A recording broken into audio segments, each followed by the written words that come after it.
I'm Professor Vinod, and welcome to Career Bolt. In the last video I had created, there was a comment from a person called Rajesh, and this is what he had written. Career Bolt, I came to the US this spring to do my master's in information systems. Back in India, I have 2 years of work experience. I see many students who completed their MS who are still unemployed and struggling to survive here. I'm planning to return to India, blah, blah. And then he says, recent undergrads in India are blindly choosing US for MS and coming here with huge loans, and they are going to suffer. Please make a video on this. So that is exactly what I'm going to go do today. I'll be talking about advice for graduate students as they come to grad school for fall 2004. So I have around 10 things I want to convey during the course of this conversation. And I want to preface by saying that a net summary of whatever I'm going to say is a couple of things. One is that if you're going for a PhD program in the US, it's an excellent option. Just go for it. Close your eyes and go for it because there is no financial impact. The university is going to pay for you to attend school, and it's a great way to upskill yourself. So PhD programs, just go for it.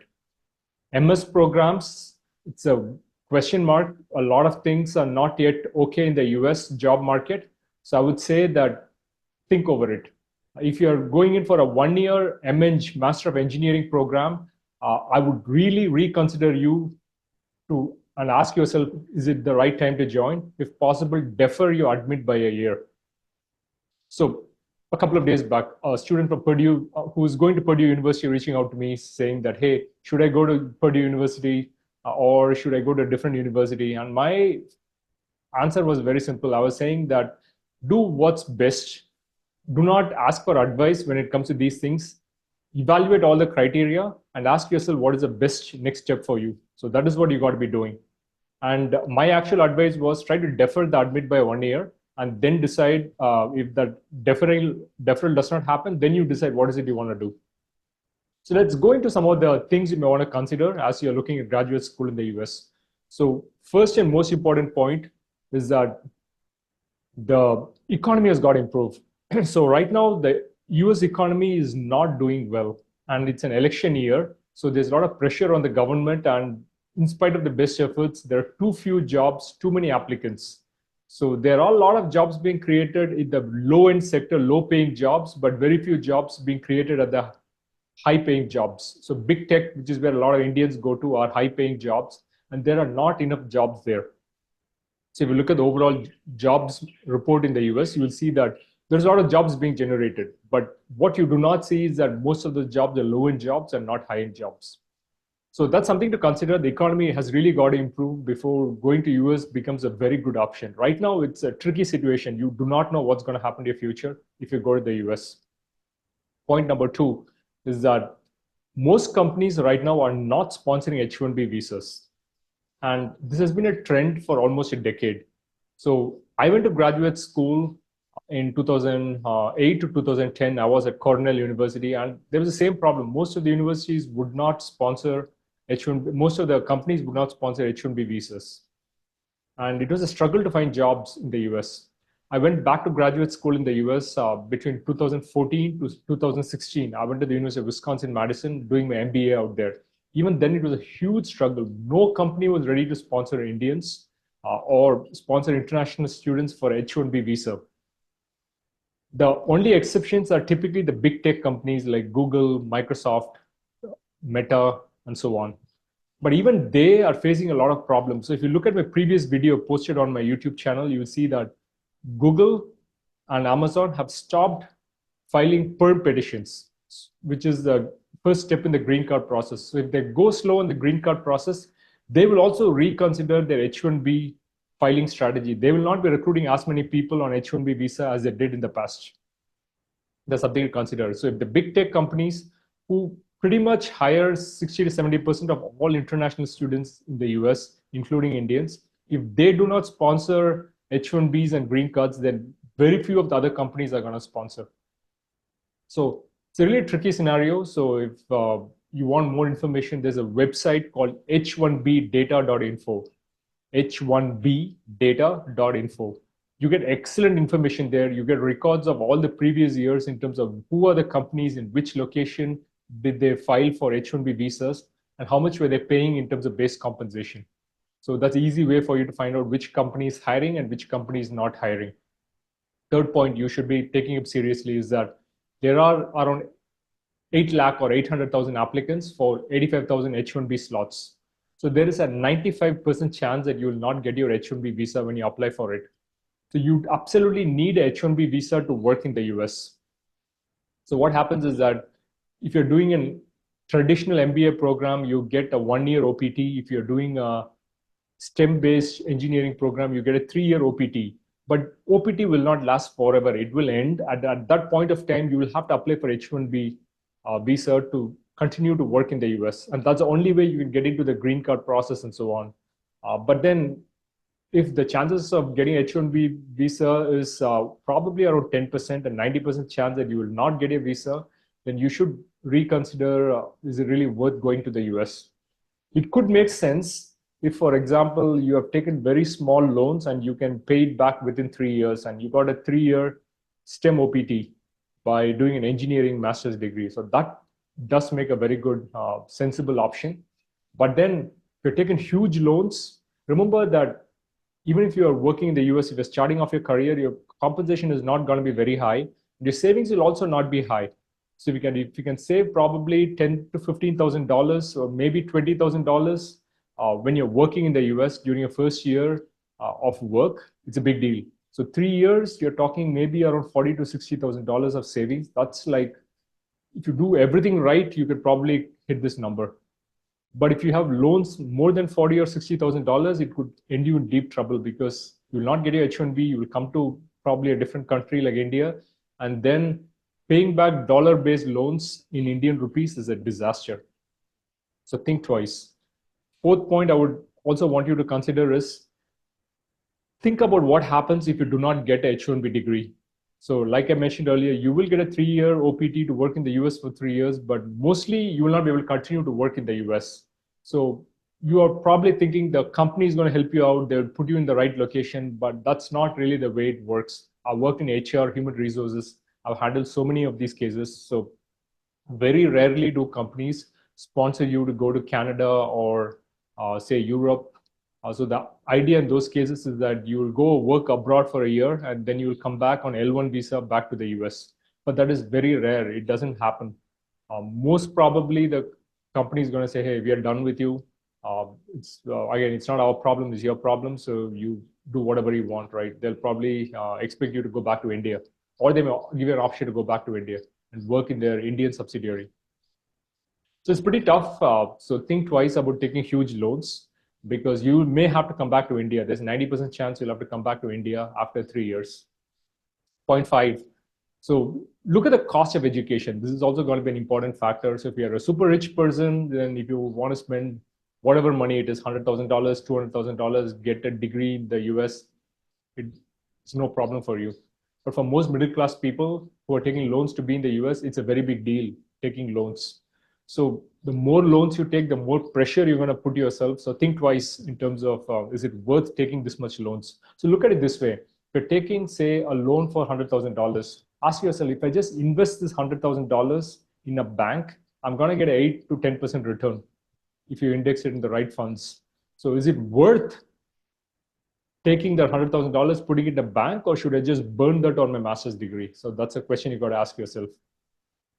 So moving on to point 6, I would also say that minimize your debt burden by choosing a university where the cost of education is lower. So a couple of things which come to my mind is typically public universities are less expensive than private universities. It could cost you around $20,000 to $30,000 per year on the lesser side if you go to a private versus public, if you go to public versus private university. Likewise, if you are in a big city like New York, close to a big city like New York, San Francisco, San Jose, it's very expensive to live there. So if you are in, for example, the San Francisco, the San Jose region, even $60,000 to $80,000 is not enough as a student. I've heard Uber drivers tell me that in San Francisco, New York, anything less than $100,000, you are touching poverty line. Even Uber driver has to make well above $100,000 to stay alive. It's ridiculous, crazy expenses.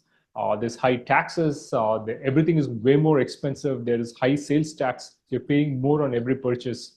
So that's why big cities are not a great option if you don't have too much of resources on your end. I mean, financial resources. So choose, for example, Midwest universities. So Midwest universities like Wisconsin-Madison, Ohio State, University of Michigan, Purdue. These are excellent universities, and you can get very good education for a much lower lump sum. You don't need to pay as much as some of the universities in the East Coast or the West Coast. Ivy League universities, for example, are grossly expensive. I would personally say you get the same quality of education, the same recruiters going to a good Midwest school than going to an Ivy League school. And this is coming from a person who has gotten into Harvard, Cornell, and so on. I just feel that, nope, it's not worth it. You probably need to just go to a Midwest school. Going on to the seventh point, I would say that the advantage of being in a public university or a Midwest school is also that the chances of getting an assistantship is also much more. So typically the way things work is that when you spend one semester in university, your chances of getting a RA or a TA position is around, I would say 30%. So you finish one semester, 30% chance of getting RA or TA. You finish two semesters, your chance of getting RA and TA is around 60%. So by the end of the first year, around a majority of the folks studying for a master's program do get full funding, like a research assistantship or a teaching assistantships.